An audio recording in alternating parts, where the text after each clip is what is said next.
أعوذ بالله من الشيطان الرجيم بسم الله الرحمن الرحيم Assalamu alaikum wa rahmatullahi wa barakatuhu. Allohning salomlari va barakatlari bo'lsin. Ham biz Islom dini negizlari degan kitobdan darsimizni davom etamiz.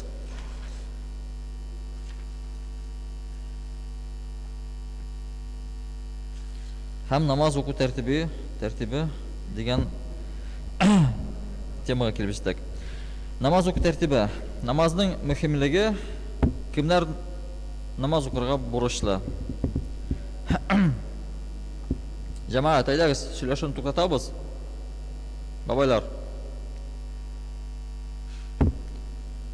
Namoz islomning 5 tiragining birisi, ham shuningdek namoz o'quv barliq musulmonlar uchun amr etilgan. Biz bilamiz, islomning 5 bag'anasi bor.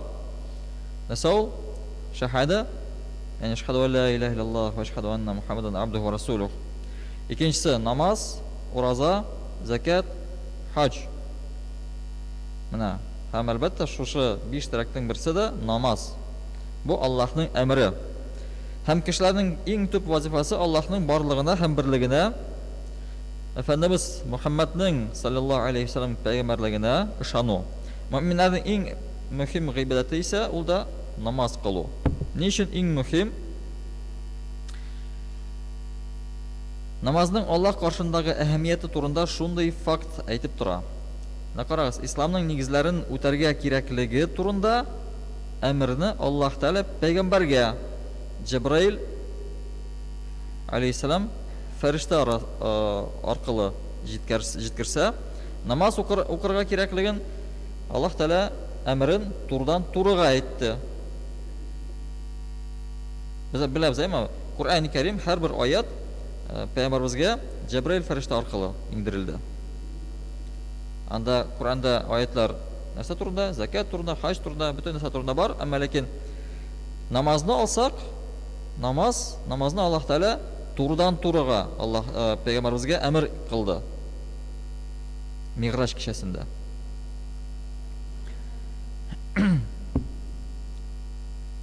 Kishilarga 5 vaqt namoz o'qu hijratga qadar 1 yil yarim qala Mi'raj kechasida farz bo'lgan. Hijratni bilamiz, musulmonlarning Makkadan Madinaga ko'chgan vaqtlari. Shu hijrat. Ham shundan bizning yilimiz soni boshlana. Hijri.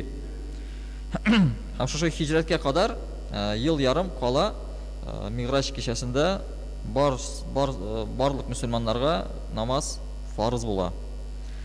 Namoz jonni soflandira, ko'ngilni nurlandira, kishini Alloh qarshida zo'rlay turgan bir ibodatdir. Ularga qaraymiz. Namoz o'qishi kishi aning joni soflana, ko'ngli nurlana. Ham albatta Alloh qarshisida uni zo'rlay. Suyukli Payg'ambarimiz sallallohu alayhi vasallam aytgan, namoz dinning bir tiragidir. Kim namozni qoldirsa, shul o'z dinin jimira. Uyningda bir tiragini olib qo'ysangiz, uy uzoq turmas. Kelir vaqti jimirilir. Dinda shulay. Agar dinning bir tiragini olib qo'ysang, dinda jimirilar. Ham namoz jonning, ham tanning poklanuvini keltiradi. Musulmon namoz qilganda o'z iymonini nig'ita, gunohlardan saqlana, Allohning jannatga kiruvga loyiq bo'lgan sof quluna aylana. Ne uchun namoz bizni gunohlardan saqlaydi? Nechta qonunlarga bo'la? Namoz bizni gunohlardan saqlaydi. Namozda biz nishlaymiz? Biz Allohni esga tushiramiz. Dunyoda ishlagan vaqtda Alloh bizning har vaqtda esimizdami? Yo'q. Ko'pchilik vaqtda esimizda tugul. Biz ishlaymiz, ham unutamiz. Dunyoga shumamiz, ham oxiratni unutamiz. Namoz vaqti yetgach, bizning esimizga tushadi. Oxiratim bor. Ana shuni tirishga tegishliman. Ham dunyoni tashlab namozga bosamiz. Oxirat uchun tirishamiz. Ham Alloh taolani esga tushiramiz shu vaqtda. Bir vaqt Muhammad alayhissalatu vassalam Сахабалардан болай дип сораган: "Өегез каршыннан аккан елгада көндә 5 тапкыр коенсагыз, тәнегездә кир калырмы?" Өегез кырда елга ага, һәм шушы елгада 5 тапкыр, көнгә 5 тапкыр, көндә, ул даже көндә түгел, көнгә 5 тапкыр шушы елгада коенсагыз, өстегездә кир калырмы? Һәм әлбәттә, ничек җавап бирделәр? Эй Аллаһның Расулы, бер нинди кир дә калмас. Уйлап карагыз, 5 тапкыр җуынсаң, нинди кир булсын, әйме? Һәм Пәйгамбәрбез дә әйткән, 5 вакыт намаз да шуның сыман. Аллаһ Тәгалә намаз белән гөнаһларны юып төшерә. Әгәр гөнаһларыбыз булса, әлбәттә кичкенә гөнаһлар, әйме, шушы намаз укыган вакытта гөнаһларыбызны юып төшерә.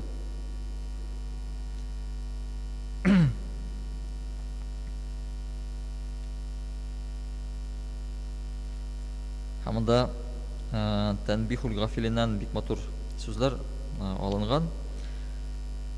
Хадисләрдә әйтелгән, бу хадисләрдән җыеп әйтелә. Намаз аша Аллаһның ризалыгына ирешеп була. Намаз кылны фәрештәләрнең сөюенә лаек итә. Фәрештәләр сөюенә, әйме? Әгәр кеше намаз укыса. Намаз пәйгамбәрләрнең юлы, намаз гыйлемнең нуры, иманның нигезе, дуганың һәм игелекле гамәлләрнең кабул ителү сәбәбе. Намаз ризыкны бәрәкәтле итә, ул тәнгә дә файдалы. Намаз душманга каршы корал, ул шайтаннан ераклаштыра. Намаз аны кылучы өчен үлем фәрештәсе алдында шәфәгатьче. Намаз кабердәге нур һәм ятак. Намаз мункар белән накир дигән фәрештәләргә җавап. Кабердә кыямәт көненә тикле хәерле юлдаш. Намаз кыямәт көнендә аны кылучы өчен өстендәге күләгә. Намаз баштагы таш һәм тәндәге кием. Намаз алдан баручы нур. Намаз пәрдә, кешеләр арасындагы чаршау. Намаз мөэминнең Раббы каршындагы дәлиле. Мизанда үлчәгәндә авырлык. Сырат күпереннән кичү чарасы, җәннәт ачкычы, буларның барысы.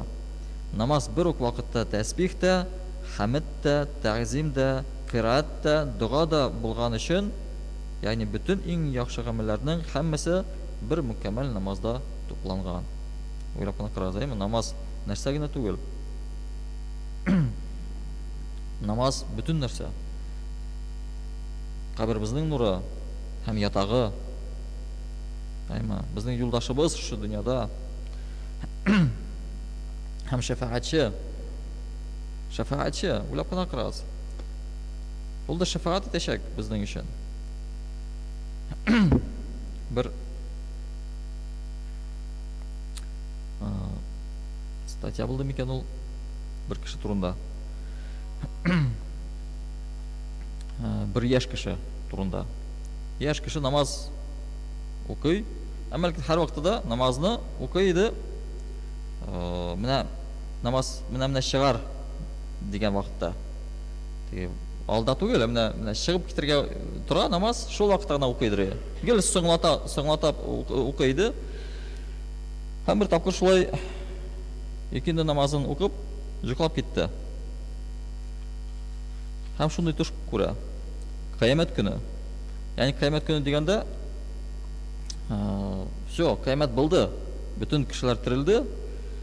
Һәм җавап тотырга чирата тора. Чираты җитә аның, һәм шунда карар чыгаралар. Җәһәннәмгә. Мин карыйм ди. Кая? Намаз укыдым, роза тоттым. Каясың алар? Аларны санамыйлар да. Һәм аяктан өстерәп ди алып баралар ташларга. Анда да өмитем киселми ди. Намазлар укыдым бит мин. Һәм чукырдан ташлаган вакытта, учкан вакытта кимдер тутып кала аны. Караса бер ак киемдә бер бабай. Аны шушы чукырдан чыгарады. Һәм теге җигит сорый: "Кем син?" "Мин ди синең намазың." "А кая булдың син?" "Мине бит уже ташларга җыйналар, ташладылар мине җәһәннәмгә." "Так намазны да син шулай укыйдың ди." соңга калып, менә чыгар дигән вакытта. Уйлап кына карагыз. Шафаатчы, чынлыкта да намаз безгә шафаат кылыр. Менә безнең бөтен кылган гамәлләр шушы вакытта ничек әйтәләр, телгә ия булыр. Ягъни сөйләшер. Укыган намазлар, тоткан уразалар, укыган Кураннар да сөйләшер. Әйтер, шушы бәндә көне буе мине укыды. Яки төннәр җыкламады, мине укыды. Орда әйтер, шушы бәндә көне буе мине тотты дип. Шафаатчы булырлар.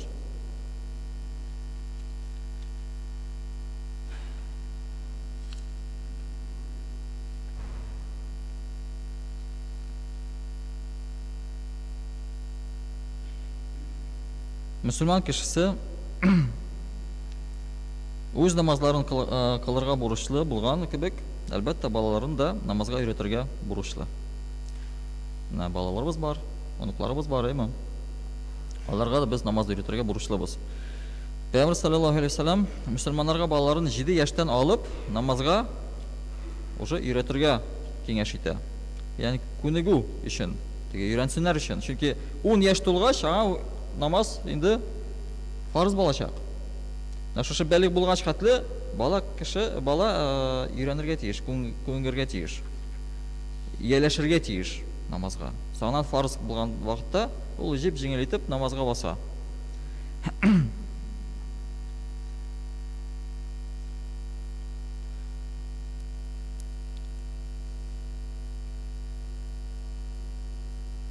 Намаз укымаган кеше дингә карата йокыга талган сыман. Һәм әгәр дә тәүбә итеп бу эшенне туктатмаса, аны җәзалар көтә. Һәм ул кыямәт көнендә яклаучысыз калачак, шафагаттан мәхрүм булачак. Һәм Куръан Кәримдә дә Мудассир сүрәсенең 39-45 аятьләрендә әйтелә: "Уң як кешеләре генә булар ишет түгелдер. Алар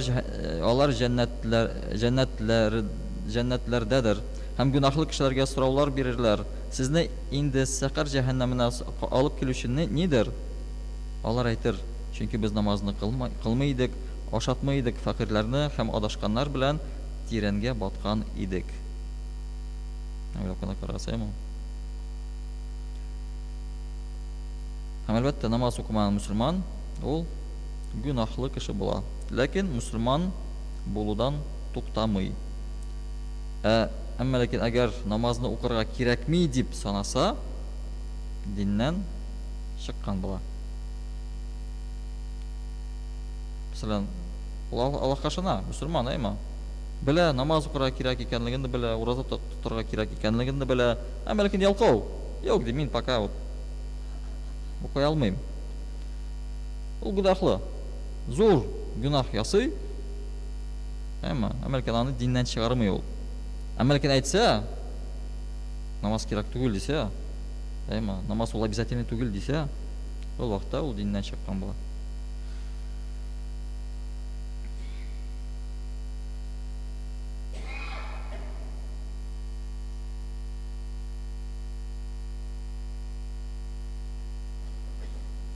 Ничек безнең ирләргә намазны бүтән ирләр белән бергә, ягъни җәмәгать белән укыса, ялгыз укыганга караганда да яхшырак, хәерлерәк. 27 кат артыграк Аллаһ Субханаһу Тааля әҗир савап бирә ирләргә. Хатыннарга исә намазны өйдә уку яхшырак. Алар өчен өйдә уку хәерлерәк була, җәмәгатьтә түгел. Монда килсәләр, җәмәгать белән укысалар берне, әмма ләкин өйдә укысалар, алар өчен ул хәерлерәк була. Һәм кемнәр өчен намаз фарыз? 3 шарт бар кешегә. Әгәр шушы 3 шарт үтәлсә, ул кеше өчен намаз фарыз булына. Әгәр шушы шартлар үтәлмәсә, аның өчен намаз фарыз түгел. Беренче шарт кешенең мөселман булуы. Намаз бары тик мөселманнар өчен фарыз. Мөселман булмаган кеше өчен ул фарыз түгел. Әмма ләкин укымаса, әлбәттә, аның өчен дә гөнаһ бар. Иң беренче ул мөселман булырга тиеш. Шулай бит? Сагыннан гына аның өчен намаз фарыз кылына. Икенчесе бәлиг булу. Балаларга намаз фарыз түгел. укыса, Аллаһ Тәгалә аңа әҗр яза. Иншалла. Һәм ул ияләшә, өйрәнә тора намазга. Һәм өченче шарт акыл, тулы акыллы булу. То есть теге диваналар, акылсыз кешеләр, алар өчен намаз фарыз түгел. Яки бар шундый чир, ул килеп китүче чир бар әле.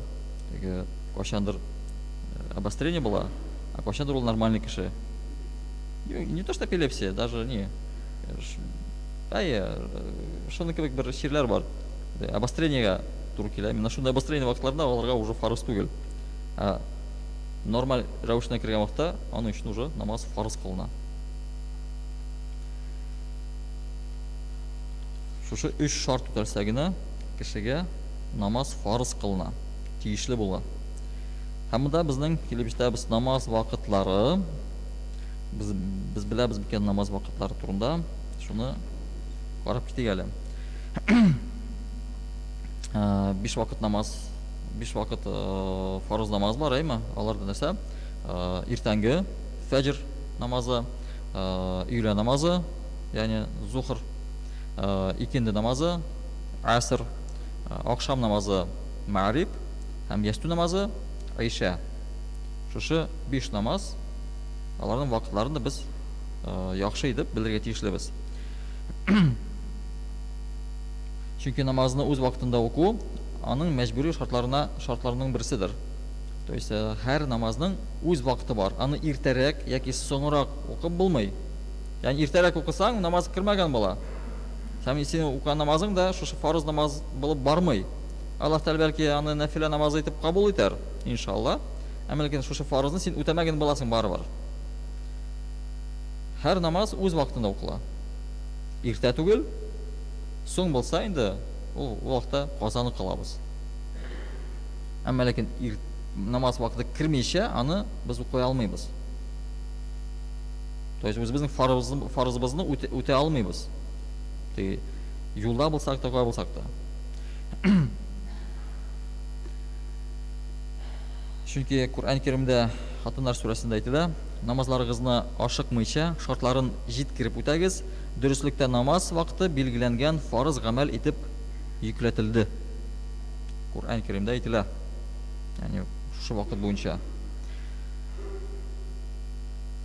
Менә иртәнге намазның вакыты таң атканда көн чыгыш тарафта уфукта параллель рәвештә ачык төстәге бер сызык хасил булуы булганда, то есть шушы яктылык сызыгы уфукта, горизонтта, яктылык сызыгы барлыкка килгәндә, иртәнге намазның вакыты керә.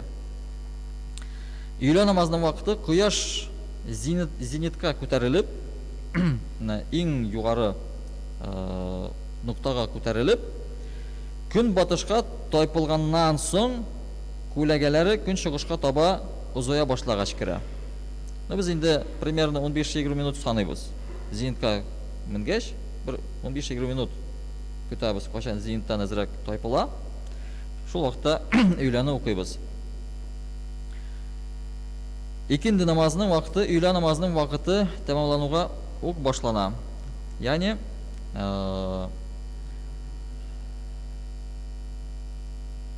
әйбернең күләгәсе, әйбер тора. Шушы әйбернең күләгәсе, шушы әйбернең озынлыгыннан 2 кат озынрак булса, һәм зенитта булган вакытта күләгәне еще санарга кирәк. Зенит вакытында күләгә бар бит. Әзрәк, күләгә плюс тагын 2 озынлыгы булырга тиеш. Шул вакытта анда еще 2 метр дип тагын нисе бар. Надо 2 метрдан озынрак булырга тиеш. Чөнки завал вакытындагы тагын нисе дә санала. Күләгәсе санала. Анда бәлки 1 ярты метр күләгәдер. Шушы вакытта. Акшам намазының вакыты әлбәттә инде кояш байыгач башлана. Кояш тәмам бөтенләй байып беткәч, акшам вакыты керә. Һәм әлбәттә шәфәк кызылыгы биткәнче хәтле. Ягъни караңгылык төшкәнче хәтле. Һәм ястү намазының вакыты да шушы шафак кызылы бетеп, караңгылык төшә, һәм иртәнге намазның вакытына хәтле бара. Ну, витр намазы, без беләбез инде ул ястү намазының вакыты. Витр намазының вакыты. Кашан ястү намазы вакыты керә, башта ястүне кыйбыз, аннан инде витр ваҗибны кылабыз. Безнең бар әле тагын җомга намазы, ул да фарыз намаз. Шушы җомга намазы без өйлә намазы вакытында укыйбыз. Ягъни өйләне шуның белән алмаштырабыз. Тәравих намазының вакыты да ул Рамазан айы буенча ястү намазының вакыты. Тәравих намазы менә Алла бирсә 2 атна калдымы? 2 атнаны чак кына күбрәк. Һәм башлыйбыз безнең кашан 5 майда беренче тәравих була.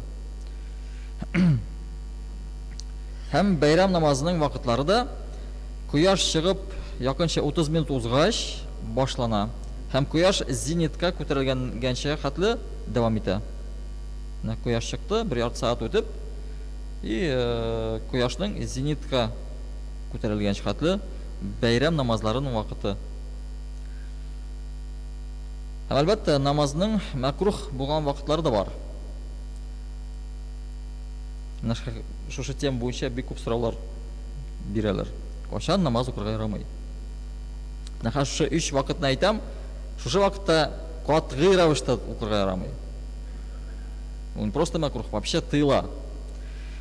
Кояш чыккан вакытта, кояш чыга башлады, ул вакытта намаз уку макрух. Кояш зенитта булган вакытта, иң югары точкада булган вакытта макрух. Һәм кояш баткан вакытта шулай ук намазны уку макрух санала. Ягъни шушы әйбердән без тыйлабыз. Әмма ләкин кояш батканда бер генә ни бар? Әгәр biz ikindi namazını укый башладык, һәм кояш бата башлады, biz ikindi намазыбызны туктатмыйбыз, укып бетерәбез.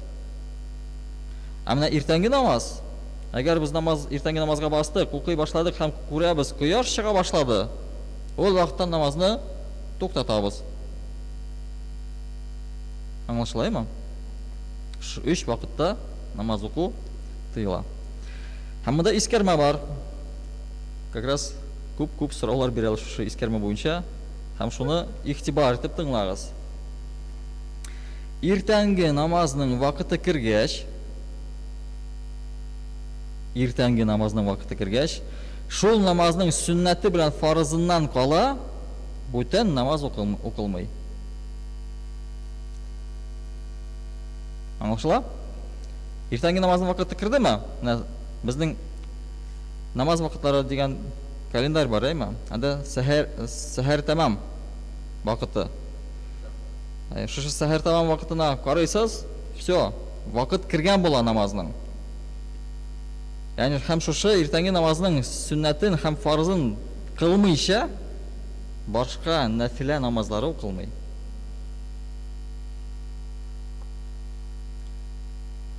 Тахиятул мәсҗид шул нафил намазына керә.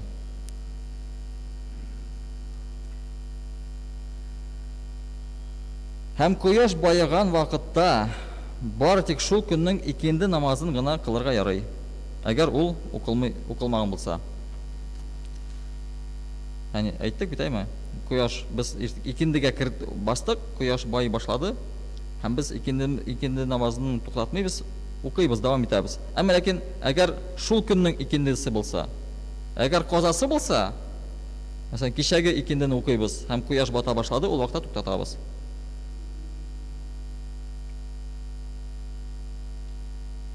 Монсы монда аңлашылмый торган әйбер юк, әйме? Шушы макрух вакыты буенча.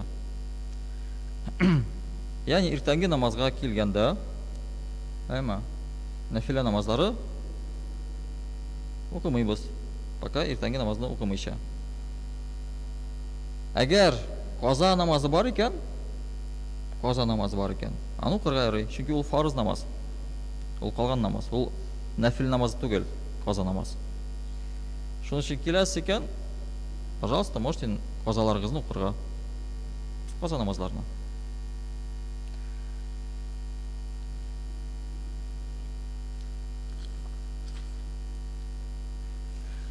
Һәм анда намаз төрләре. Безнең 5 минут вакытыбыз калды. Анда юл.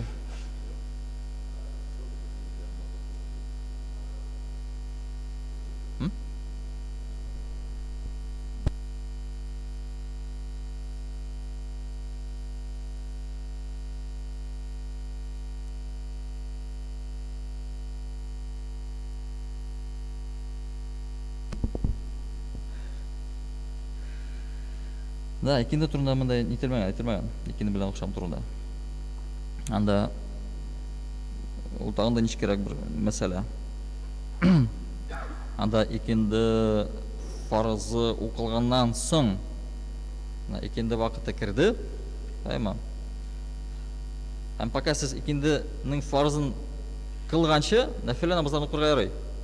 Әмма икенденең фарызын кылдыгызмы, акшамга тиклем нәфил намазлары укылмый.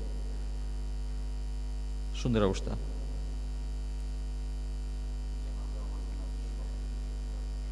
Ну шулай кайы, җаназа чөнки ул не? Ваҗибкә керә. Ул нәфил түгел. Даже фарызга керә. То что ваҗибкә, фарызга керә җаназа намазы.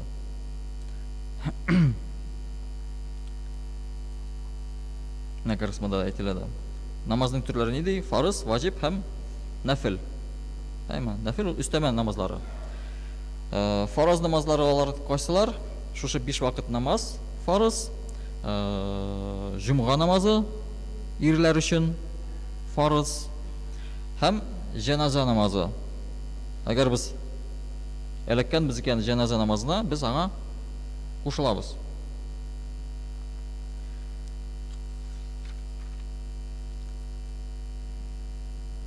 Так, монда тиз генә иртәнге намазны карап китик. Ул җиңелрәк. Иртәнге намаз. Ну, бөтенбез дә беләбез, әйме? 2 рәкат сөннәт, 2 рәкат фарыз. Һәм Пәйгамбәр саллаллаһу алейхи ва саллям әйтте, 2 салкынча вакыт намазы бар. Иртәнге намаз һәм икенде намазы. Кем шуларны укыса, җәннәткә керер. Кояш чыкканча һәм кояш байыганча намаз укыган кеше җәһәннәмгә кермәс. Бу хадисләр бара. Иртәнге намазның 2 рәкаты бу дөньядан һәм анда булган һәр нәрсәдән хәерлерәк. Карас, иртәнге намазның 2 рәкаты бу дөньядан һәм анда булган һәр нәрсәдән. Яни дөнья малыннан да, бүтән дөнья малы безгә бирелсә дә, иртәнге намазның 2 рәкаты хәерлерәк булачак. Һәм әтәшне сүкмәгез, чөнки ул үзегезне намазга уята бит. Иртәнге намаз мунафиклар өчен бигрәк тә авырдыр. Чөнки ни өчен авыр мунафиклар өчен? Мунафиклар кемнәр алар? 200 кеше. Иртәнге намазга кем генә тора ала? Ихласлы кеше турачак. Мунафик иртәнге намазга тормас. Һәм иртәнге намазга тормау да ул шушы мунафикларның бер бер признак уже, все. Признак лицемерия. Иртәнге намазга тормау. Алла сакласын.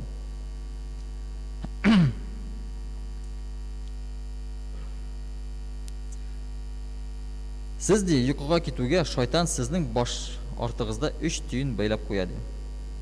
Менә кич белән ятабыз йокларга. Шайтан ди баш тирәсендә баш артыгызда 3 түйін бәйләр ди. Һәр түйенгә сугып ул шуны пышылдар. Бу төн синең өчен узын булсын, тыныч йокла. Һәрбер түйенгә шушы сүзләрне әйтер. Әмма сез уянып китеп, Аллаһны искә алу белән бер түйене шишелә. Әгәр тахарат алсагыз, икенче түйене шишелә. Намаз кылганнан соң өченче түйене шишелә. Уянган вакытта шишелә берсе, тахарат алганда шишелә, һәм намаз укыгачта өченчесе шишелә. Һәм нәтиҗәдә нәрсә була? Мөселман кеше таңны тыныч һәм рәхәт каршы ала. Һәм шулай булгач, кеше арыган һәм изелгән хәлдә караңгы чырай белән һәм ачулы килеш уянмый. Әгәр шушы түйеннәр шишелмәсә, ягъни намаз укымаса, иртәнге намазны укымаса, әйме кеше, ул түйеннәр шишелми кала.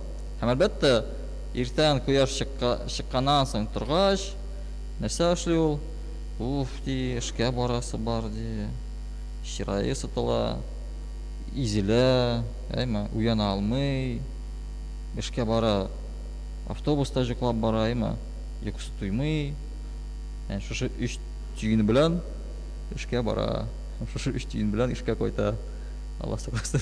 Анда күпме, ничә тиен хәзер бәйләнгән була, әйме?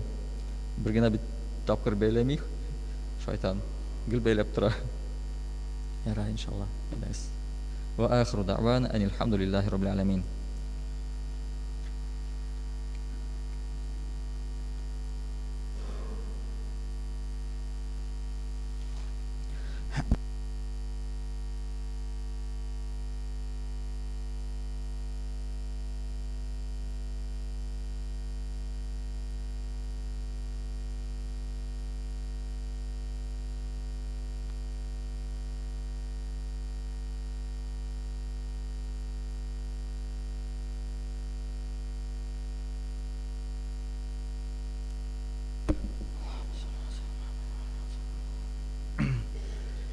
الله أكبر الله أكبر الله أكبر الله أكبر أشهد أن لا إله إلا الله أشهد أن لا إله إلا الله أشهد أن محمد رسول الله أشهد أن محمد رسول الله حي على الصلاة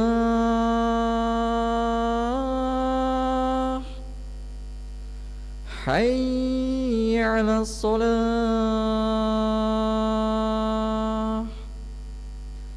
حي على الفلاح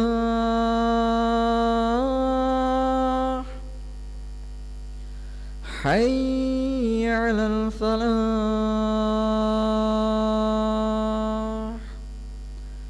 الله أكبر الله أكبر لا إله إلا الله.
السلام عليكم ورحمة الله وبركاته.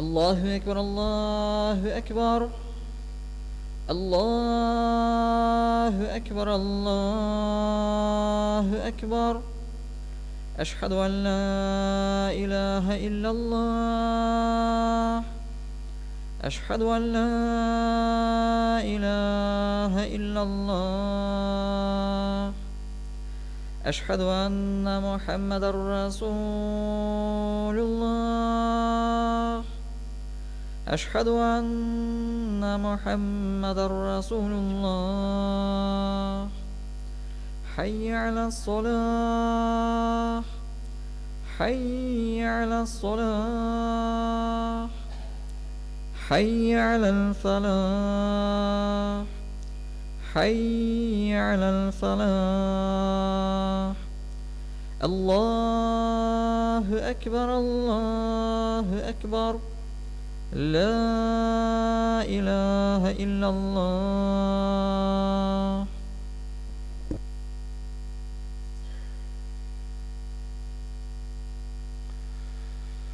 الحمد لله الحمد لله الحمد لله الذي هدانا للإيمان والإسلام وجعلنا من أمة محمد عليه الصلاة والسلام وفضل الجمعات على سائر الأيام كما جاء في الأحبار أن الجمعات حج المساكن والسيد الأيام أشهد أن لا إله إلا الله وحده لا شريك له شهادة موصلة إلى دار السلام وأشهد أن محمدا عبده ورسوله سيد الأنام صلى الله تعالى عليه وعلى آله وأصحابه برارة الكرام خصوصا منهم على أبي بكر الصديق وعمر الفاروق وعثمان ذي النورين وعلي المرتضى الأئمة رضوان الله تعالى عليهم أجمعين أما بعد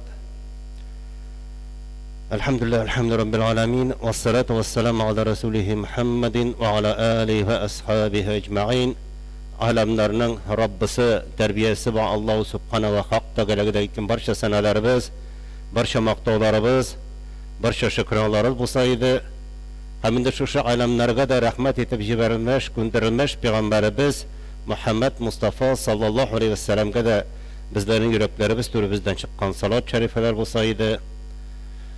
Endi shuning so'ngida ushbu Allohning ulug' kunida, jum'a kunida illanmagar Allohning qo'shqani, Allohning farzini o'tayim deb ushbu Allohning yurtuna, masjidina kelgan qiz qarashlarim sizlarni islomning salom bilan salomlab, assalomu alaykum va rahmatullohi va barakatuh yonidan da Allohning buyuk salami, rahmati va barakati bo'lsin. Jum'alarimiz muborak bo'lsin. Bismillahirrohmanirrohim. Va annal masajida lillah.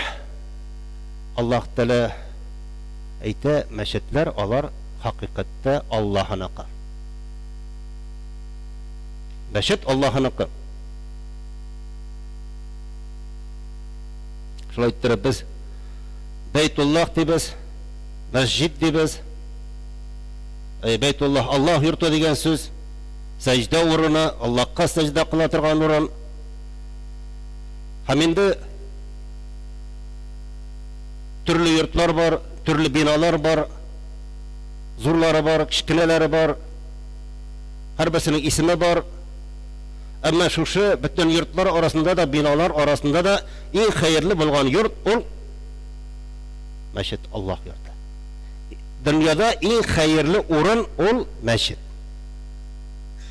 Eng xayrli o'rin. Mana shuni bir qachonda esdan chiqarib yaramayman. Shunga ko'ra shu xayrli o'ringa qarata bizning degan endi munosabatimiz yaxshi bo'larga tiyir. Eng yaxshi bo'larga tiyir. Eng yaxshi. Chunki har bir narsaning haqqi bo'lgan shaklda masjidning da bizning ustimizda haqqimiz bor.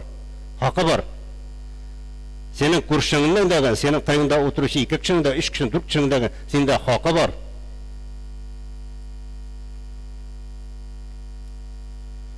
Şulaytırıp masjidlar, madrasalar, alar muhtaram jamoat islomning beshigi bo'ldilar. Birinchi gününden alıp meşitte, medresede alarını hazırgına biz bulup yürüyüz. Meşitte biz medrese alar ondan bulunmuyorlar indi. Alar ikisi de Allah yurtta.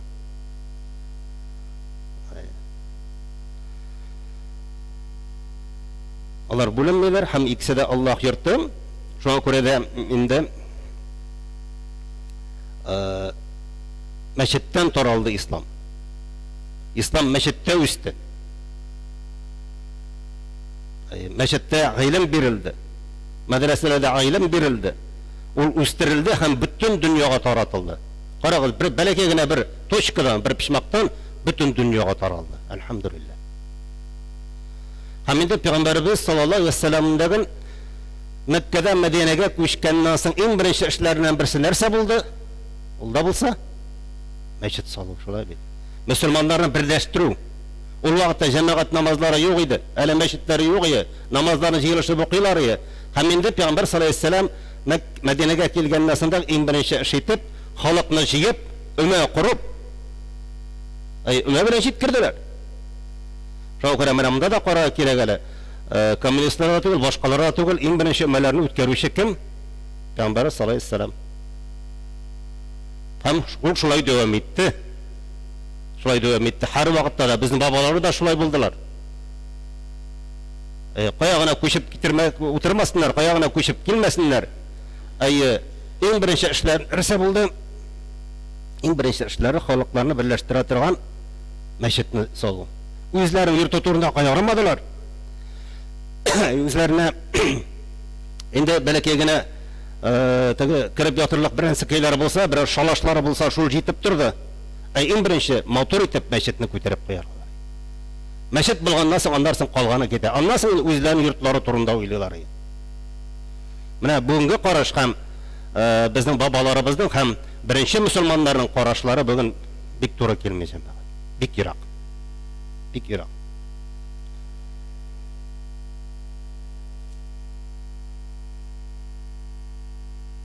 Bugün endi anglaganyňyzdyr, men bu temaga yılda bir tapyr har wagt toktaýym. Ol kerek, isibizge düşürüp duruu kerek. Çünki unutup ketebiz goýar wagtda. Meşitke de tege goýadyr kibitke çykkan şekilli, bazarga bargan şekilli münasebetde çykyp ketebiz. Bigirip de jumga namazlaryna jemaat. Bigirip de jumga namazlarynda. Şoňa görä zirekkine mine meşitning haklaryn meşitde gelgeç näsede işlerge tiýişbiz. Nerseler isimiz işlemeske tiýiş ekenibizni ezerek isibizge düşürüp ötsek, ol meňa da sizge de faydaly bolacak inşallah. Mine biz aýtyrbyz endi meşitning statuty hem tüzüklendirүү ol bütün musulmanlaryň işi, hakkı. Meşitni statuty hem meşitni tüzüklendirүү. Bunda aýram işlegen kişiler kegine tugul, men her biribizniki. Çünki meşit ol Allah'nıqı, meşit ol musulmanlarnıqı, hem her bir kişinin de anda indi diýişli bir hakka kirge diýir. Any statuty, any tüzüklendirip duruu musulmanlaryň hakkı.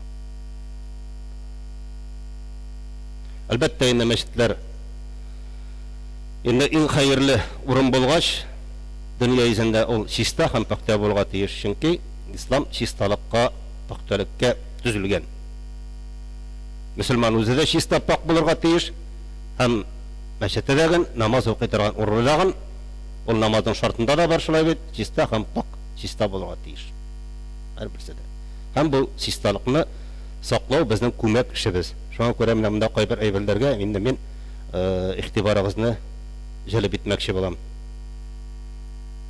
Elbette endi bizning meşitke kelip kirgeç köplerimiz taharatalarga ketebis, şolay bit. Medrafka kirip çygabız. Mana şundan ok başlanaýynda jamaat bir-biriňe bolgan hurmat, hem meşitke garata bolgan hurmat. Elbette endi taharat alganda sona köp aguzmaska, qarap turasyň goýar wagtda şolay tegene aýtmyşly polnoy gaz açyp goýalar. Onda endi neçe litr suw çykyp şatyrgandyr. Manda bit kegine kişi taharat almay, izlegen kişiler taharat alalar. Endi har bir israflyk ol haram. Ona göre indi taharat alganda indi biz indi şamalarga tiýişbiz. Çünki her bir litr içinde bar bir da akça töleseň şundan jyýlaw. җыела. Һәм инде Бәдәревкә кергән икән җәмәгать, артыннан инде эш тартып чыгып китеп кирәктер. Карбы чакта карыйсың, менә кул җуылга дип кирәксен, тәхират алга дип киләсең, шул ук раковинага какырып төкереп куйганнар. Әйтмәсәм дә әйтергә кирәк була менә. Бер кашан да онытмаган, синең артыңнан җәмәгать, синең артыңнан килә мөселман кардәшең. Менә син китеп барасың. Өйдә бит бербез дә алай итмәйбез. Төкердән икән җуып чыгарабыз, монда да инде җәмәгать. Ай, нитәргә ярамый. Үзегезнең артыгыздан үзегез карагыз. Бер-берегезне хөрмәт итегез. Бәдәревкә кирдән икән, инде артыннан әзрәк җыештырып чыгып кит. Сөрткәләп чыгып киткәндә әйберләр куелган. Чөнки син чыгасың, синең артыннан мөселман кардәшең керә. Һәм аның иң беренче күзе нәрсәгә төшәсәк, шунда әйберләргә төшәчәк инде. Монда җыештыручы юк микән дип уйлаячаклар. Ну бит һәрбер кеше артыннан җыештыручы киреп йөри алмый. Аның вакыты бар. Кайбер чакта керәсең, кумган тора, кумганны, ну, аударганнар инде ярар. Кумган тутырык су, бөтен идәнгә су түгелгән. Ну, түккән икән, аны бит инде җыештырга кирәктер. Чөнки синең артыннан кардәшләрең керә бит. Анда шүпрәгә бар, ни бар. Аның өчен бит специально җыештыручыны көтеп кирәк түгел. Йортыбызда бит үзебез түккәчтә үзебез җыештырабыз. Яки хатыныңа кычкырасың. Менә мондай әйберләргә дә игътибар бирергә кирәк җәмәгать. Чөнки бу бер-береңә карата булган хөрмәт һәм мәчет хакын хаклау була. Менә шуннан башлана бер-береңә булган игътибар һәм хөрмәт, хәтта шул урыннардан. Юкка гына безнең бабаларыбыз әйтмәгән бит инде, кешенең нинди хәлдә яшәгәнен күрәсең килсә, аны ихатасына керсәң, аның ишек алдысына керсәң, аны йортына кермичә дәгән белергә була. Кая барып караганнан соң? Йорттагы хәлне аңлау өчен аның бәдәрәфен барып кара дигәннәр. Әгәр дә анда тәртип булса, аның йортында да тәртип була. Әгәр дә анда тәртип күрмәсә икән, өенә кереп тормаганда да тәртип булмый. Шулай дип әйтәләр, әйткәннәр безнең бабалар. Ул дөрес тә шулай яма. Чөнки мөселман кешесенең һәр бер нәрсә тәртиптә булырга тиеш. Чиста һәм пакта булырга тиеш.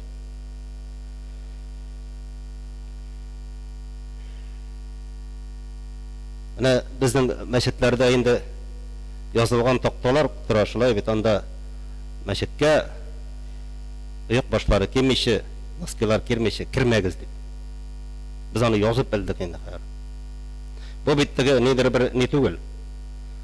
Бу тәртип, безнең тәртип, барып карап кайталар да Гарабстанга, анда алар җалан аяк йөргәләр, әйе. Но бит ул монда да шулай йөргә дигән тәртип түгел. Аларның һава шартлары шундый, безнекеләр бездә бүтән төрле. Андагы булган микроблар бер төрле, мондагылар икенче төрле. Монда без күп вакытта аяк киеме киеп йөрибез. Шулай бит. Беребездә бит җалан аяк киеп йөрми аны. Җалан аяк киеп йөрмисең, ботинканы җалан аяк киемисең. Аннан соң инде монда киләләр дә, килгәч носкины салабатта да аягын җуала, монда менеп китә. Үскә менеп китә. Бездә беренчедән һава шартлары шундый, атмосфера шартлары шундый, бактериялар бүтән төрле, бездәге аяклар тизрәк тирли һәм аяк безнең аяклар майлана. Менә күргәнегез бармы, кайбер мәчетләргә кергәннән соң кабер кап-кара булып тора, топталган, майланган шикелле. Күргәнегез бармы? Игътибар итегез менә. Каян килә ул? Менә шул ул җәмәгать. Шуңа күрә безнең бабаларыбыздан әллә кайчан кабул иткәннәр һәм аякка носки киюне үзләренә шорт итеп куйганнар. Һәм бүген ул шулай кирәк. Әгәр дә инде син үзеңнең кардәшеңне хөрмәт итәсең икән, үзеңнең артында менә хаҗда булган кешеләр бар, шулай бит. Бергә намаз укыйсыз, төрле кешеләр баса, төрле кардәшләрем баса, аяклар да төрле. Әллә инде җәрәхәтләр бар. Әллә инде кутырлы аяклар күрәсең анда. Шуларны күргәннән соң, ашарга утырганнан соң синең аппетитың качарга мөмкин.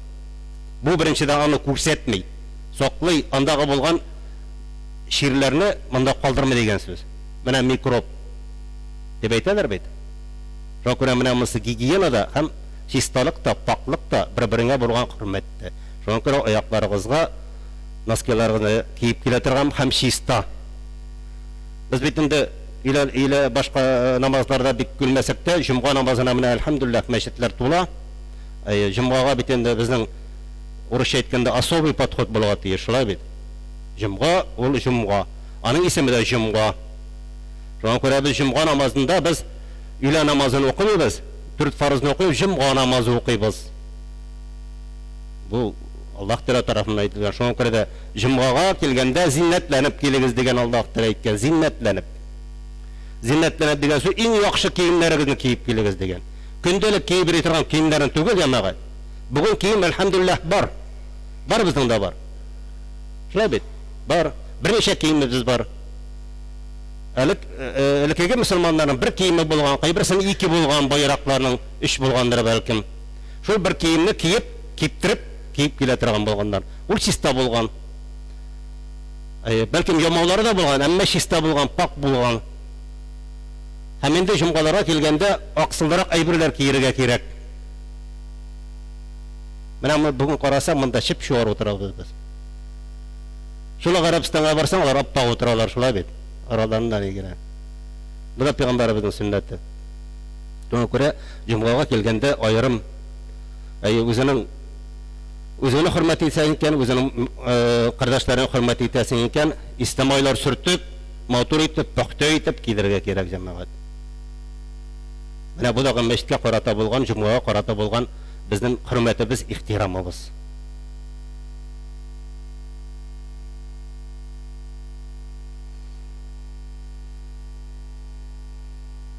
Һәм инде менә хәзер җәй җитә. Җәй җиткәч инде безнең бик акыллы мөселман кардәшләребез, алар шәригатьне нәкъ беләләр, шортик киеп йөри башлыйлар. Ул шортик исеме генә шортик инде. Ул инде дөресен әйткәндә гафу итегез җәма озын трусик инде ул. Аңа исем генә биргәннәр шортик дип.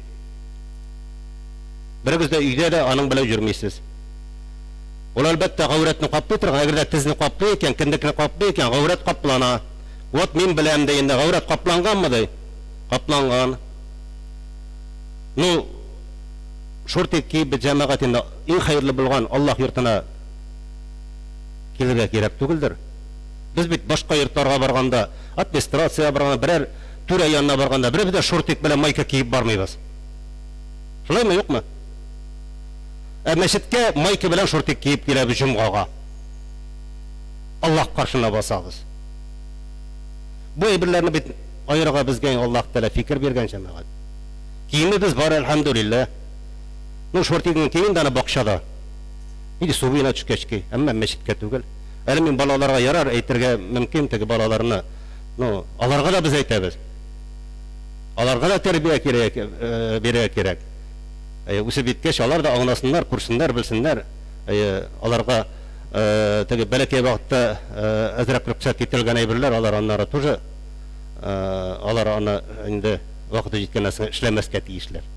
Ана да күндерергә кирәк. Бу бер дә матур түгел җәмәгать. Әле аларга әйтә башласаң, ул егетләргә әйтә башласаң, синең белән бәхәскә керә башлыйлар. Гыйлемен күрсәтә башлыйлар инде. Без аны инде белмибез шикелле килеп чыга. Минем бит гаврәтем капланган. Нәрсә син миңа бәйләнәсең?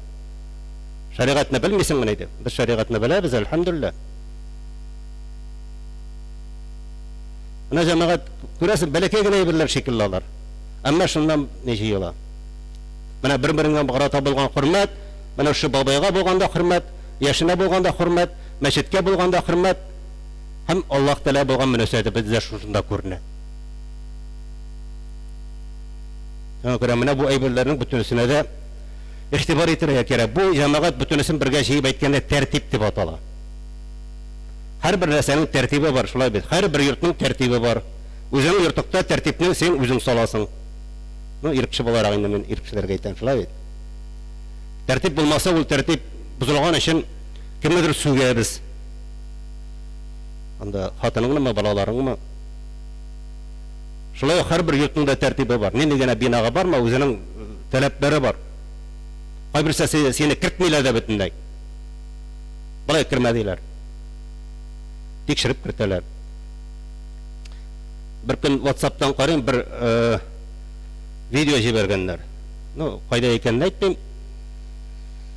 Кешеләрне җомга көнендә мәчеткә кертмиләр. Тегеләр сорый, ни өчен кертмисез? Сез дә әзер түгел ди мәчеткә керергә. Әзерләнеп килмәгез ди. Беренчегә аңлашыламы, юкмы? Хәзер әйтәм ни өчен. Кыска җиңле күлмәк белән һәм ак күлмәк киеп килмәгән өчен кертмиләр. Бу алай дип әйтергә дигән сүз түгел җәмәгать. Бусы да артыклык. Әмма бәлкем андый чаралар да әзрәк әйтеп алырга кирәктер. Улар дөрес әйтә. Менә мин баягы әйтеп беттем бит. Син ди мәчеткә җомга намазына әзер түгел ди, әзерләнеп килмәгәнең ди. Бәлкем шулай әйтергә кирәктер.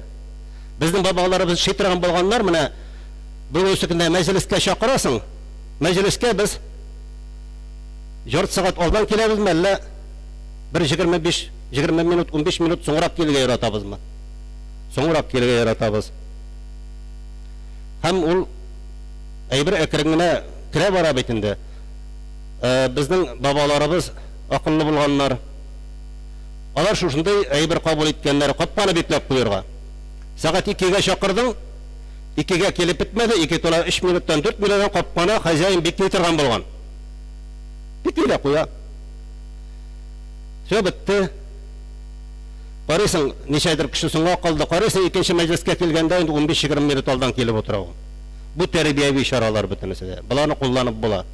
Моның турында тагын бер нәрсә искә төшереп үтәрмәй Алла бирсә. Инде мәчет эчендә әлбәттә җәмәгать кычкырып сөйләшергә ярамый. Чөнки мәчет ул гыйбадат урыны. Монда кемдер намаз укырга, кемдер Коръан укырга мөмкин. Без күп вакытта килеп, монда мәчеткә килеп, җыелышып, дөнья хәлләре сөйләшә башлыйбыз. Мәшәкатьләребезне сөйләшә башлыйбыз. Мәшәкатьләр өйдә һәм урамда. Мәчеткә гыйбадат кылырга киләбез һәм зикр итәргә. Килдек икән, ярты сәгать алдан килдек икән, утыр зикр. Зикр ит. Исмеңне ал, утыр, сана. Әйт. Коръан укы, китап ал, укы. Һәм инде намаз укыганда дагы, инде сөннәт намазларын укыганда бигрәк тәгән, кырыгында кешеләр торса, инде синең тавышың үзеңнән башка кешегә ишетелергә тиеш түгел. Чөнки һәрберсе дәгән бирелеп намаз укый, син магыр намаз укысаң, синең магыртауың әлбәттә инде икенче кешегә комачалачак һәм аның намазын буздырачак. Чөнки мөселман кешесе үзенең намазын гына түгел, күрсенең дә намазын саклаучы. Аның өчен дә җавап бирә. Үзебезнең намазыбызны яратабыз, саклыйбыз. Күршенекен юк килеп чыга җәмәгать. Аякларына да басмыйбыз. Аяк таптау гадәте дә бар, бигрәк тә яшьләр арасында әйтәсем килә. Әгәр дә инде без бүген Әбу Ханифа мәзһәбендә икән, монда шушы мәзһәб нигезендә укыйбыз, һәм кем кешелек монда икән, инде син башка мәзһәбтән килдең икән, башка мәзһәбне тотасың икән, инде аягыңа чамалап җырга кирәк. Андагы басып торган кешеләрнең аякларын таптарга, борчырга, басырга, аяк эзләргә кирәк түгел. Яршар метранда берәр метр аяк җырып. Иң өстен белән төрәлегез. Безнең мәзһәбтә шулай әйтелгән. Аягыңа теге урысча әйткәндә намлан итеп бас тагын, эзләмә, чөнки ике кырыйдагы ике кешене син борчыячаксың. Аның турында уйламыйлар җәмәгать. Менә уйларга кирәк шул. Уйламасаң шулай була ул. Үзенең намазын кайгырта, имеш хадистә тапкан улан әйткән шулай, аякларны терәүгә кушкандай. Инде ул синең күршендәге булган күршеңә шумо, юкмы? Синең ул гамәлең. Менә бүтән әйбергә дә игътибар итәргә кирәк җәмәгать. Без бит тимибез. Но аягыңа әйбәтләп матур итеп бас. Кешене борчырлык булмасын. Кешегә кагылма, тимә, иң өстен белән терәлгә кушылган. Иң өстен белән терәл.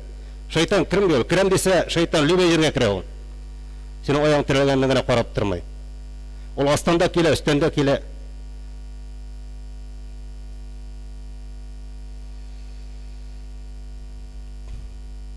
Мәчеттә шулай югалган әйберне эзли торган урын түгел җәмәгать. Эзли югалган мал туарны эзли торган әйбер түгел. Чөнки беренчедән ул мәчеткә тапчыра торган әйбер, нишесен инде була хәлләр. Киеп китәләр киемне. Юзма көннәрендә кеше күп килә бит. 200 кеше кием, ботинка, туфли, кайсы ялгышып киеп китә. Бар килүчеләр специально килеп кылып китүчеләр дә бар. Һәрбер ботинкага кеше куеп булмый, җәмәгать. Шуңа күрә без инде бөтен булган хәстәрләрен куйдык, видеокамералар куйдык, язып куйдык. Видеокамера итә дип, ну һәрбер ботинкага кеше дә куеп булмый. Шуңа күрә китә. Bütün çaralar күренә. Яшерен батыр түгел, но үземне дә 2 ботинка алып киттеләр. Менә әйтмичә булдыра алмыйм. Ну китте нишем инде. Яра Аллаһка садака булсын дисен дә битте шуның белән. Инде аны кычкырып тегендә монда торатып бери башласак, ул мәчетнең дәрәҗәсен төшерә җәмәгать. Аннары кешеләр уйлый башлый, мәчеттә анда караклар гына җыела икән. Ул бит юкка әйтелгән түгел. Мәчеттә югалган әйберегезне эзләмәгез дип. Ну булай инде шәтәсең. Каракларның бит yüzенә язылмаган карак дип. Ул керә, ул белә, ул аны карый, вакытын таба һәм кирәк әйберне алып китәен, барыбер да аны хәтта хәзер карау нене дә дежурныйда бит шунда гына утыртабыз инде киенгән җирдә. Шунда уксын дибез. Ну хәстәләре күренә, әмма ул әйбер бар, шуңа күрә әгәр дә әйтелгән икән инде эзләмәгез дип. Артык тавыш күтәреп бирергә кирәк түгел. Шулай мәчетләрне артык бизәргә кушылмаган. Пәйгамбәр саллаллаһу алейһи ва сәллям әйтә, мәчетләр алар тышкы бизәкләре белән түгел, ички бизәкләре белән матур ди. Әмма бизәк дигән сүз ул менә бу бизәкләр түгел, кешеләр.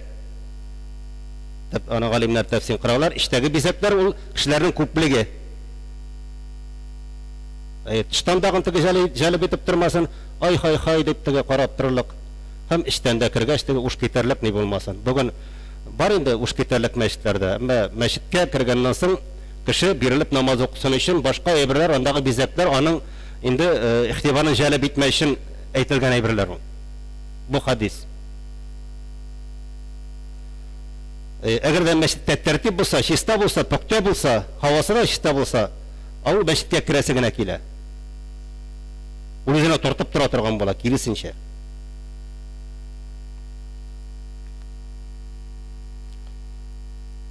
Шулай итеп, шулай гына мәчеткә кергәннән соң инде безнең шундый нибез бар, ул булса мәчетне хөрмәтләп укый торган тахиятул мәчет намазы шулай бит.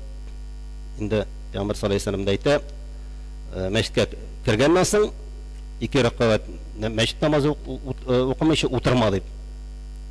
Әмма аның да вакытлары бар җәмәгать. Әгәр дә инде без кергәндә завал вакыты икән, завал вакытында бер инде намазда укылмый. Әгәр дә син кергәндә Җомга намазына мәчеткә килеп кергәндә имам хутба сөйли икән, әмма хутбаның кайсы өлеше менә гарәпчә укыйбыз бит. Менә 2 өлештән тора ул. Менә шул вакыт эчендә укырга ярамый. Намаз укырга ярамый. Ул хутбаны тыңлау ваҗиб. Ваҗиб тиеш дигән сүз. Мәчет намаз уку нафил суннат, мустахаб.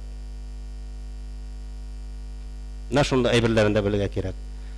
Килеп керә, имам әлем хутба эшен бара, намазына баса, намазын укый. Менә бу әйберләрендә искәрәгә кирәк һәм белергә кирәк. Чөнки аларны бит бөтенесе дә Пәйгамбер тарафыннан, Пәйгамбер саллаллаһу алейһи ва сәллям тарафыннан әйтелгән, әлхәмдүлиллаһ. Аннан соң инде шунда исәтергә кирәк, һәрбер җирдә җитәкче бар, башлык бар, хуҗа бар, мәчеттә дә билгеләнгән имам, аның ярдәмчеләре бар. Шуңа күрә дә инде имамнар инде мәнбәрдән нәрсәдер әйттеләр икән, алар бит күп вакытта үз сүзләрен әйтмиләр. Я Аллаһ сүзе, я Пәйгамбер сүзен ишеттерәбез. Чөнки аларның кулакларына, сүзләренә кулак салырга кирәк. Һәм инде мәчеттә әлбәттә инде имам билгеләгән кешеләр генә сүз алып барырга тиеш. Сөйләргә тиеш, дәрес алып барырга тиеш, азан әйтергә тиеш, намаз укытырга тиеш. Урамнан теләсә кем кирип, теләсә эшли алмый.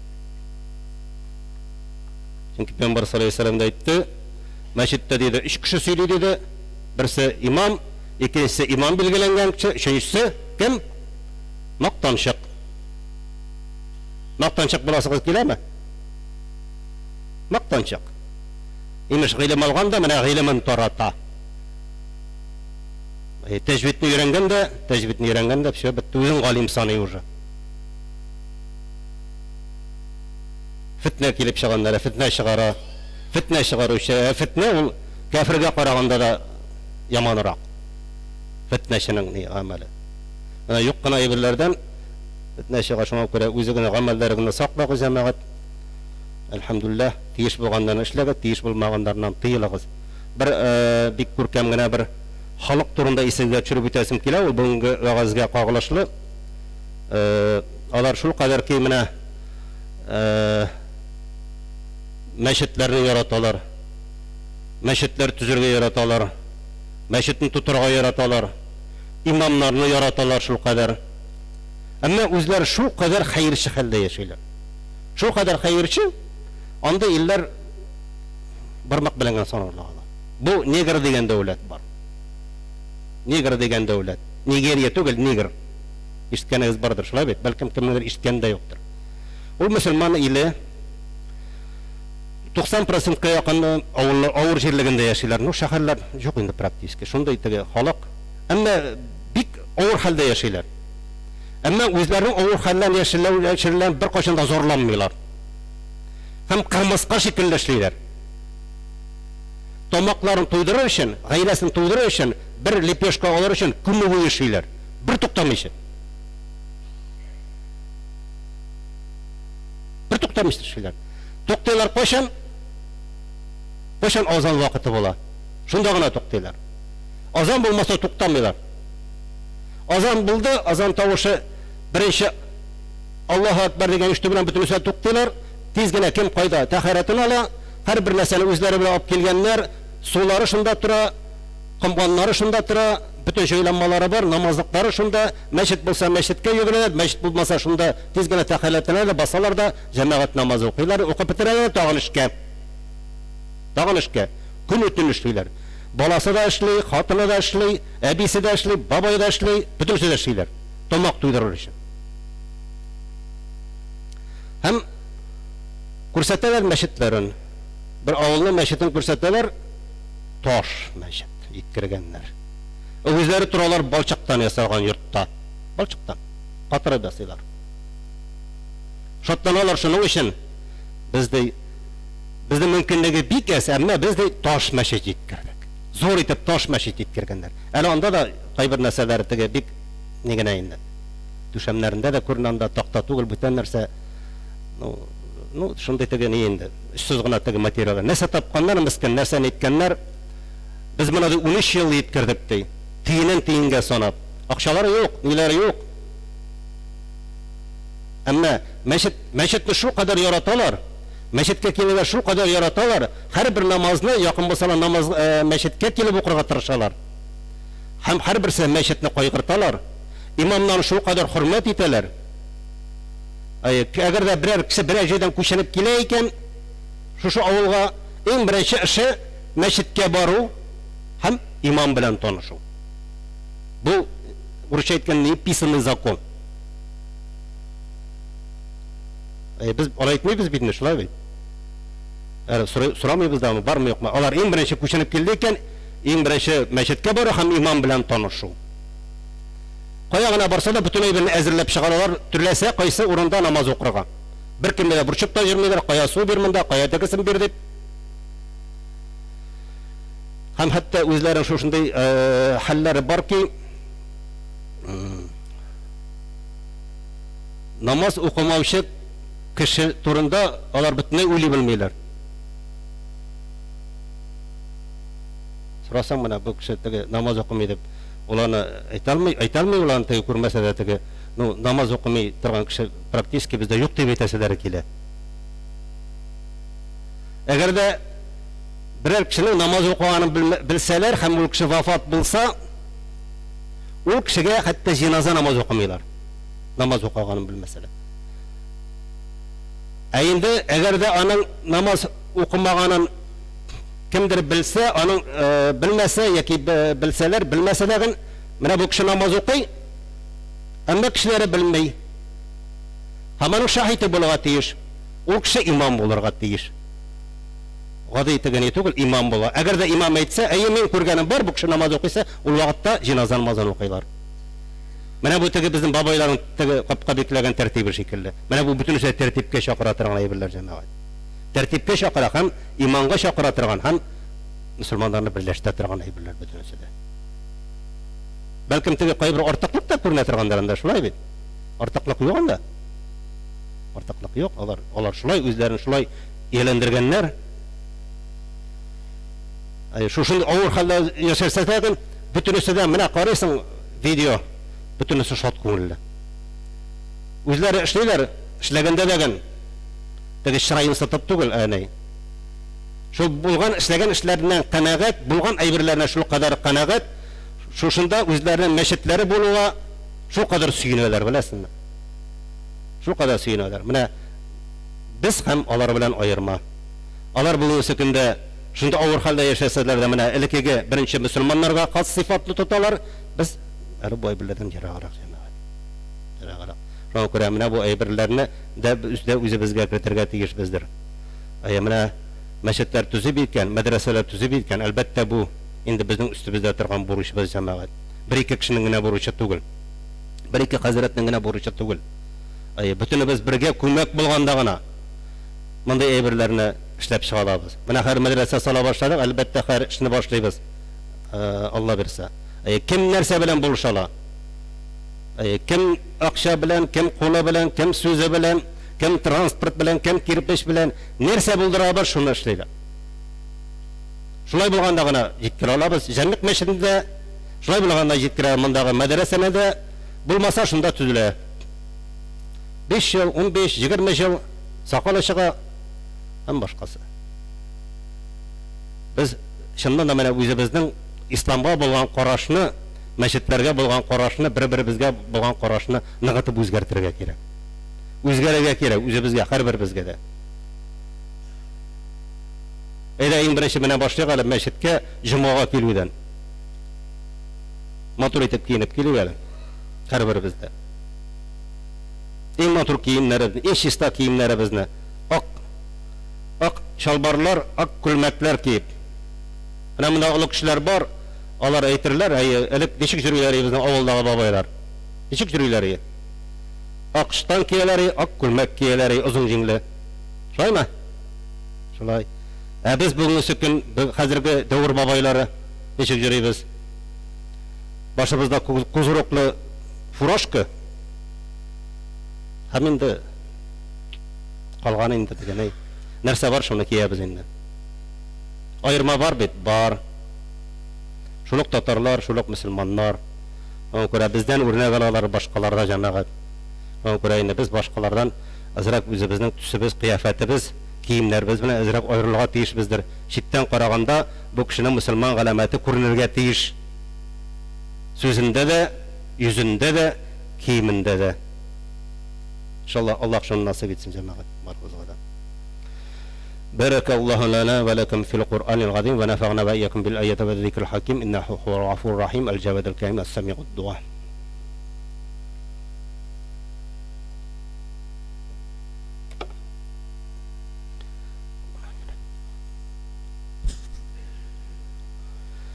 إن الحمد لله نحمده ونستعينه ونستغفره ونؤمن به ونتوكل ونعوذ بالله من شرور أنفسنا ومن سيئات أعمالنا من يهده الله فلا مضل له ومن يضلله فلا هادي له أشهد أن لا إله إلا الله وحده لا شريك له وأشهد أن محمدا عبده ورسوله صلى الله تعالى عليه أجمعين ربنا لا تزغ قلوبنا بعد إذ هديتنا وهب لنا من لدنك رحمة إنك أنت الوهاب ربنا اغفر لي ولوالدي والمؤمنين يوم يقوم الحساب ربنا آتنا في الدنيا حسنة وفي الآخرة حسنة وقنا عذاب النار وأقم الصلاة.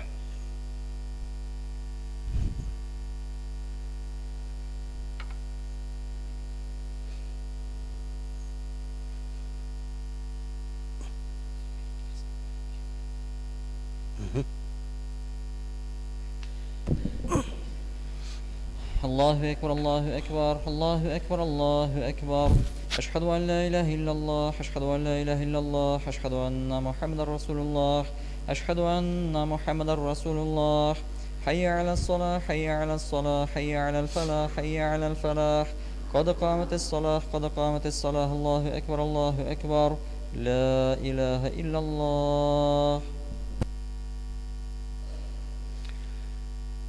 Cemaat tığızlanamız, tigizlenemiz. Ayak başlarını tigizleyimiz, tığızlanıp basabız. İnşallah.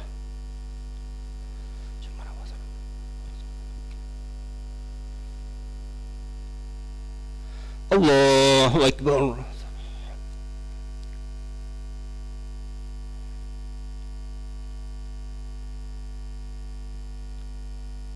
الحمد لله رب العالمين الرحمن الرحيم مالك يوم الدين إياك نعبد وإياك نستعين اهدنا الصراط المستقيم صراط الذين أنعمت عليهم غير المغضوب عليهم ولا الضالين.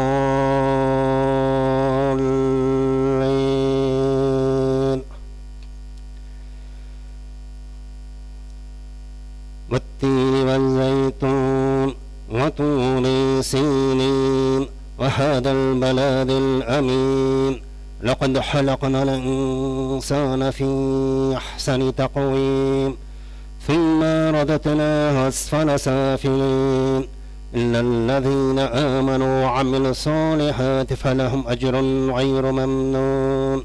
فما يكذبك بعد بالدين أليس الله بأحكم الحاكمين. الله أكبر.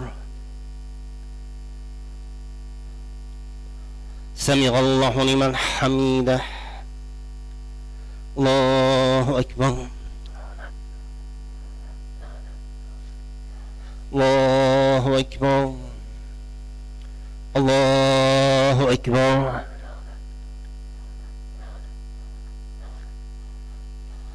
الله أكبر.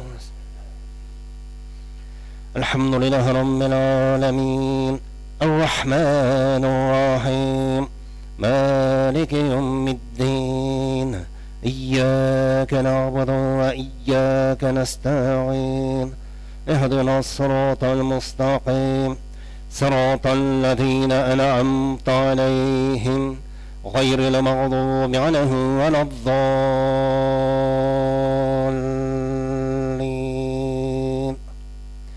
إذا جاء نصر الله والفتح ورأيت الناس يدخلون في دين الله أفواجا فسبح بحمد ربك واستغفره إنه كان توابا. الله أكبر. سمع الله لمن حميده. الله أكبر. الله أكبر.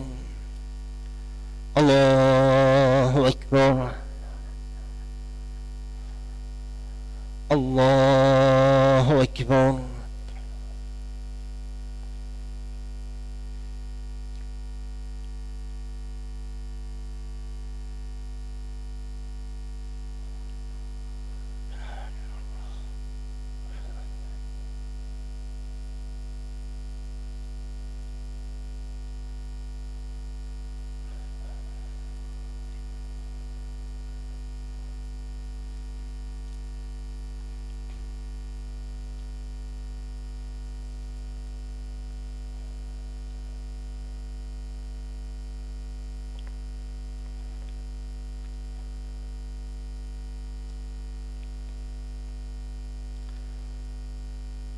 السلام عليكم ورحمة الله. السلام عليكم ورحمة الله. أستغفر الله أستغفر الله أستغفر الله. جماعة أيترجع قانم يرتجع الله برسا سبوتنك بتن شاكردا سبوتنك إنده أما جا ممكن نقبل عن كشلر شخصلار إن شاء الله خير دبر الله قد أتنا ذا وتكردك بيجيبات بلده بوتنا ذا دوامي تبز الله برسام